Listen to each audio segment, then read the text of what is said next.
ఉండేటటువంటి వాళ్ళు. కారణం ఏంటంటే గనక వీళ్ళకి రాజకీయ చతురత చాలా బాగా ఇష్టం ఉంటుంది. అందుకనే ప్రెసిడెంట్‌లా పోటీ చేసినా కూడా వీళ్ళు ఖచ్చితంగా తక్కువ సమయంలో నెగ్గగలుగుతారు వీళ్ళు. అలాగే పరధన ప్రియులు అని చెప్పొచ్చు వీళ్ళు. అంటే అవతల వాడి డబ్బు కోసం చాలా బాగా ఆశిస్తూ ఉంటారు వీళ్ళు.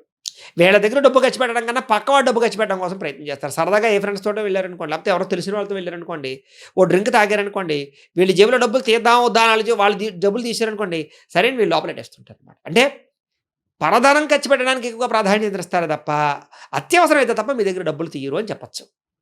కాకపోతే అన్ని విషయాల్లోనూ అలా ఉండరు. కొన్ని విషయాల్లో అవతల వ్యక్తుల పరిస్థితిని బట్టి, అవతల వ్యక్తి బాగా వాడుకునేవాడనుకోండి, అలాంటి వాడి దగ్గర ఉంటారు. అలానే ఫ్రెండ్స్ తోటి, బాగా ఇష్టమైన వాళ్ళతోటి, ప్రేమికులతోటి, అలాంటి వాళ్ళ దగ్గర మాత్రం మీరే ఖర్చు పెడుతూ ఉంటారు. అయితే ఒకానొక సమయంలో ఎక్కువగా మీరు అబద్ధాలు ఆడడానికి ప్రయత్నం చేస్తూ ఉంటారు. కారణం ఏమిట్రా అంటే కనుక అక్కడున్న పరిస్థితులు చక్కదిద్దడానికి. అలాగే ఎదుటివారి యొక్క ధనాన్ని అనుభవించాలనే కోరిక కానీ, ఎదుటివారి కన్నా బాగా గొప్పగా ఎదగాలన్న కోరిక కానీ, ఎదుటివారి వారికన్నా బాగా పెద్ద పెద్ద స్థాయిలోకి వెళ్ళాలనే కోరికలు కానీ, ఇలాంటివి ఎప్పుడూ మీకు ఉంటూనే ఉంటాయి. తద్వారా కొంచెం మనశ్శాంతి తక్కువ అవుతూనే ఉంటుంది మీకు. మీకు ఎక్కువగా గణితం అన్నా, ఇంజినీరింగ్ అన్నా, టెక్నికల్ టెక్నాలజీ విద్య అన్నా, కంప్యూటర్ కోర్సులన్నా, లేదా సాఫ్ట్‌వేర్ వ్యవహారాలన్నా చాలా బాగా ఇష్టపడతారు.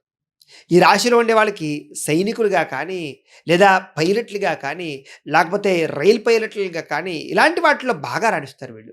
వీళ్ళకి డ్రైవింగ్ చాలా బ్రహ్మాండంగా కుదురుతుంది వీళ్ళకి. చాలా బాగా చాకచక్యంగా నడపగలుగుతారు.